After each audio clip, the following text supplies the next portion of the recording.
siyafisa ukuthi ukunciphisa abantu abangaphakathi ngoba inkinga yethu sibaningi manje sibona ukuhlupha kakhulu siyafisa ukuthi ugovernment wethu anciphise ngoba Edlana sesizibingelela kweSimanzonzo masikanjaneni. Indaba esiphathezana namhlanje zithi njengoba sazi ukuthi i-COVID-19 coronavirus iziboshwa nazo seyiphamisa ongamalungelo abo ukuthi ngathi ejele segcwele kakhulu and iphamisa zokuthi icela ukuthi laba abanegwa bese izophela bededele ngoshwele ukuze kwazi ukuthi uvuleke isikhala ejele ngoba sazi ukuthi lesifo sidingakala ukuthi abantu bebe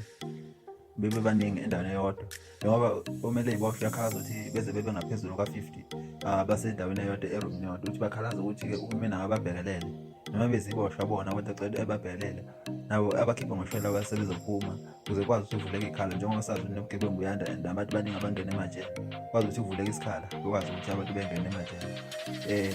kukwanje-ke bese ukhozi namhlanje ekuseni isidlo sasekuseni oshawu jathambabona noncebo wabalalela ubezwe ukuthi bathini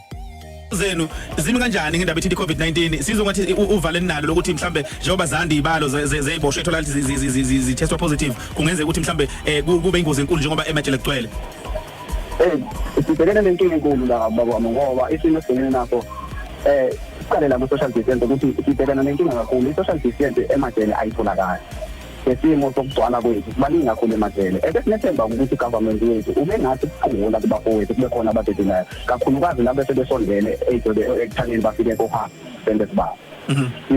sibhekene ukunciphisa abantu abangaphakathi ngoba inkinga yethu sibaningi manje sibona ukuhlupha kakhulu siyafisa ukuthi i-government wethu anciphise ngoba uzamile bona ngesikhathi ezinikeza abantu i-relation kodwa akuzange kwenele ngokuba abantu abaningi basalile kunalabo abaphumile and kugwetshwa mehla namalanga e-South Africa.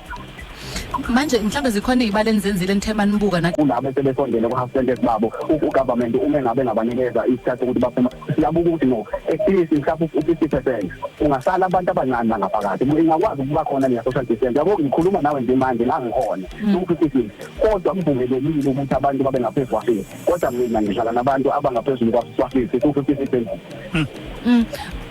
Manje uma niya kuyihunger strike nizoba kuyihunger strike ukuze kube ukuthi uhulumeni uyathamba angani eNingizimu Afrika sekwaba nangiyani ukuthi ugovernment wethu noma abaphathisha abakwazi ukuthi basingalele izicelo zethu nezikhalo zethu uma ngabe singakwenzanga lokho thina inhlangano esimele siyisapota ngokukhulu futhi ithini esithelo asicela ukuthi yenze lo msebenzi lo ukuthi isisize ngoba sibhekene nengwadla la asikwazi ukungena emlilweni ubhenile ingakho nje sithe sizoba kuhanga strike sizoba leseleke sithukile kodwa ukuthula kwethu njengeziboshwa kusho ukulimala kwabafowethu ngoba abanye abafowethu ukuthula kwabo bazothi noma ngabe amaphoyisa esebenzisa iforce kubona baqule bangasho ukuthi bateleleleni njengalento eyenzeka izolo kwelinye lamajele futhi ukuthi abafowethu bangafuni ukubuyela ngaphandle ngoba ekugcineni kahle kahle ngaba lokhu asikwenzi inkinga sesikhuluma ngamalungelo la asithi akuyona iprivilege kuyilungelo lethu ukuthi siphile nathi siyafisa ukuphila siyafisa ukubona ingane zethu siyavuma sona kodwa manje sekuyisikhathi ukuthi ugovernment wethu asibukelele phela nawo manje nibe nazo izingxoxo wangayivuma le nje-ke ngoba ukuphuma akusho ukuthi phela sekuvikelekile ikhona nala ngaphandle corona ikhona yonke indawo lokho sikwazi kakhulu ukuthi ngaphandle ingayise sekhona kakhulu kodwa inkinga yethu njengoba sibaningi kanje uma ngabe itholakala koyedwa nakuthina kuzovele kubhudwe ingakho sithi kuzoba kuhle uma ngabe umuntu eyozinakekela kusenjalo njengoba sazi ukuthi senalo le-COVID-19 abaculi abaningi bephuma umkhankaso becula amaculo alwisana naso lesifo nanika ithemba ukuthi lesifo zophela umasikandi Igcokama Elisha lingabanye kwabo abaculi abakhipha ingoma ye-COVID-19 okuthinta abantu abaningi kubonala ukuthi umculo amasikandi futhi ubahubhe ebonala naye ecula le ngoma le esha umfowaphoza kwenyathelo esheshilizi Igcokama Elisha